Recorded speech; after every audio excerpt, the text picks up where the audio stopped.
అంటే గత ప్రభుత్వము మాజీ ముఖ్యమంత్రి కేసీఆర్ కూడా 10 ఏళ్ల పాటు అనేక హామీలు ఇచ్చిండు, నెరవేర్చినటువంటి పరిస్థితి. ఇప్పుడు మీరు కూడా అనేక హామీలు ఇచ్చారు, గ్యారెంటీలు అన్నారు, చాలా అంశాలను కూడా పొందుపరిచారు. సో కొన్ని అయినాయి, ఇంకొన్ని కాలేదు. కారణం ఏమనుకోవచ్చు? వాళ్ళకి మీకు తేడా ఏముండొచ్చు? మేమేమంటున్నామంటే గత ప్రభుత్వము అనేది కేసీఆర్ గారు పదే పదే చెప్పుకున్నాడు, ఇది చాలా మిగులు బడ్జెట్ తో ఉన్న ప్రభుత్వము, దీన్ని మనం ఏదైనా అలవోకగా వేయచ్చు, ఇది ఇక్కడ రెవెన్యూ ఇన్కమ్ బాగుంటుంది, జనరేట్ చేసుకునే అవకాశాలు చాలా ఉన్నాయని చెప్పి కేసీఆర్ గారు చెప్పిండు. లెక్కల్లో తీస్తే కూడా మేము మిగులు బడ్జెట్ తోటే ఇచ్చినాం. గత ఉమ్మడి ఆంధ్రప్రదేశ్లో ఏ ప్రభుత్వం, ఏ ముఖ్యమంత్రి చేయని అప్పులు ఈ 10 ఏళ్లలో చేసిండు. ఇప్పుడు చూడండి, మీరు తీస్తే దాదాపు ఈ 7 నెలల్లో మేము వచ్చినాక మేము అప్పులు చేసినాం అని చెప్తున్నారు కదా, ఈ 7 నెలల్లో మేము చేసిన 25,118 కోట్ల అప్పులైతే మేము వాళ్ళు చేసిన అప్పులకు ఇంట్రెస్ట్ కట్టాల్సినవి 38,040 కోట్లు. అంటే మేము ఇన్కమ్ జనరేట్ చేసి అప్పులను తగ్గిస్తున్నామా లేకపోతే ఇంకా అప్పులను చేస్తున్నామా అంటున్నా. ఎంత ఉన్న ప్రభుత్వమైనా, ఏ రాష్ట్ర ప్రభుత్వమైనా వాళ్ళకు ఇన్కమ్ సోర్స్ కోసం అప్పుల మీద అంటే బాండ్లను పెట్టుకోవడము ఏదో చేయడం చేస్తాయి, కానీ తెచ్చుకున్న అప్పులను యూటిలైజ్ చేయాలి, దాన్ని ఇన్కమ్ జనరేట్ చేసే విధంగా దాన్ని యూటిలైజ్ చేసుకోవాలి తప్ప దానికి వడ్డీలకు వడ్డీ. ఇప్పుడు కాళేశ్వరం మీద తెచ్చిండ్రు, 1,35,000 కోట్లు పోసిండ్రు, అదేమైనా ఉపయోగంలో ఉందా? ఈరోజు 1 ఎకరానికైనా నువ్వు సాగునీరు అందిస్తున్నావా అంటే అదంతా వేస్టే కదా. ఆ వేస్టేజ్ దుబారా, వేస్టేజ్ కమిషన్ల కోసం అప్పులు చేయకుండా, నీ గొప్పల కోసం అప్పులు చేసి కొప్పులు కట్టకుండా మేము చెప్పినాం. చాలా స్కూళ్ళు మూతపడుతున్నాయి, వాటిని మీరు బాగు చేయండి అని చెప్పినాము. చాలా యూనివర్సిటీలు చాలా నిర్వీర్యం అయిపోయినాయి, వాటిని బాగు చేయండి అని చెప్తే చేయకుండా నీ గొప్పల కోసం కలెక్టరేట్లు కడుతుంది, నీ గొప్పల కోసం సచివాలయం కడుతుంది, నీ గొప్పల కోసం రకరకాలుగా వాటిని నువ్వు చేస్తావి. అందుకే అంటున్నా, చేసిన అప్పు కూడా యూటిలైజ్ చేయండి. మేము చేస్తున్నాం. మేము 25,000 కోట్ల అప్పులు చేస్తే దాదాపు 30,000 కోట్ల చిల్లర అప్పు తీర్చినాం. అంటే మేము బాధ్యతాయుతంగా ఉన్నాం. గత ప్రభుత్వాలు చేసిన తప్పులను కూడా మేము తీరుస్తున్నాం. అంటే ఈ రోజున్న ఎకనామికల్ పొజిషన్లో ఖచ్చితంగా ప్రతి ఒక్క హామీని నెరవేర్చే దిశగా మేము వెళ్తాం.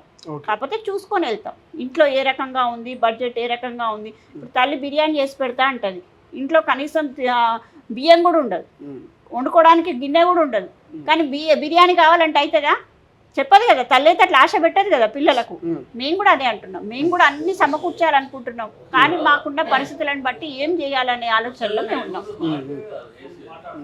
దాంతో పాటుగా ఇప్పటికే నిరుద్యోగులు కొంతమంది అటు మహాధరణ పేరిట ఇందిరా పార్క్ కావచ్చు, నిన్న మొన్న కొంత ముఖ్యమంత్రి గారి నివాసం వద్ద కావచ్చు, ప్రజాభవనం ప్రజాపాలన కావచ్చు, కంప్లైంట్లు వస్తున్నాయి. సో ఈ 6 నెలల్లో 2 లక్షల ఉద్యోగాలు ఏడాదికి అన్నారు. ఉద్యోగాల విషయం ఏమైంది? సో ఇతర అంశాల మీద ప్రతిపక్షం తమ గొంతుకొని వినిపిస్తున్నది. మీరేం చెప్తారు అధికార పార్టీ నాయకులుగా? ప్రతిపక్షాలకు పని లేదు. ఈరోజు కాంగ్రెస్ పార్టీ ఏదైతే మేనిఫెస్టోలో పెట్టుకుందో ఆ అంశాలను తూచా తప్పకుండా నెరవేరుస్తుంది. ఆ దిశగా ఉంది కాబట్టి ప్రతిపక్షాలు ఏదో ఒక పని కల్పించుకోవాలని చెప్పి పని కల్పించుకునే దిశలో ఉన్నారు. మేము ఒక జాబ్ క్యాలెండర్ రిలీజ్ చేసినాం, మేము ఒక జంబో డిఎస్సి వేస్తామని చెప్పినాము, మేము గ్రూప్ పోస్టులకు క్యాలెండర్ రిలీజ్ చేసినాము, నోటిఫికేషన్స్ కూడా రిలీజ్ చేసినాము.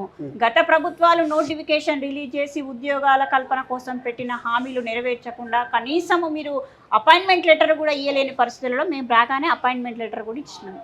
అంటే అంతిమంగా ఒక ఉద్యోగికి అపాయింట్మెంట్ లెటర్ ఇస్తేనే ఉద్యోగాల కల్పన అయినట్టు, రాతపూర్వకంగా ఏదో సిస్టంలలో ఉంటాయి కాదు.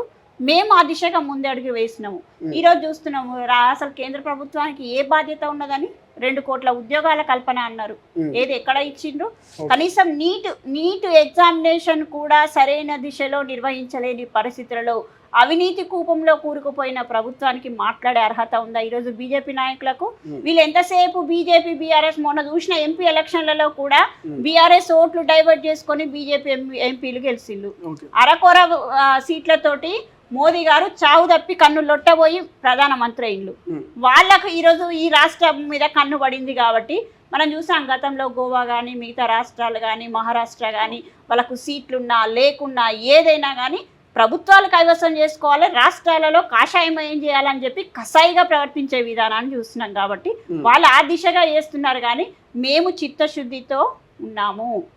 ఏదైతే డిఎస్సి విషయంలో కానీ ఉద్యోగుల బదిలీల విషయంలో కానీ టీచర్ల బదిలీల విషయంలో కానీ 316 జీవో విషయంలో కానీ ప్రతి విషయంలో కూడా మేము ట్రాన్స్పరెంట్గా పనిచేసి ఆన్లైన్ ట్రాన్స్ఫర్స్ కానీ లేకపోతే ఆన్లైన్ ఉద్యోగాల నోటిఫికేషన్ కానీ ప్రతిదీ కూడా బాధ్యతాయుతంగా ప్రభుత్వం పనిచేస్తుంది. ఓకే, అంటే సీఎం గారి దగ్గర విద్యాశాఖ ఉంచుకుంటే తప్పేంటి అంటున్నా.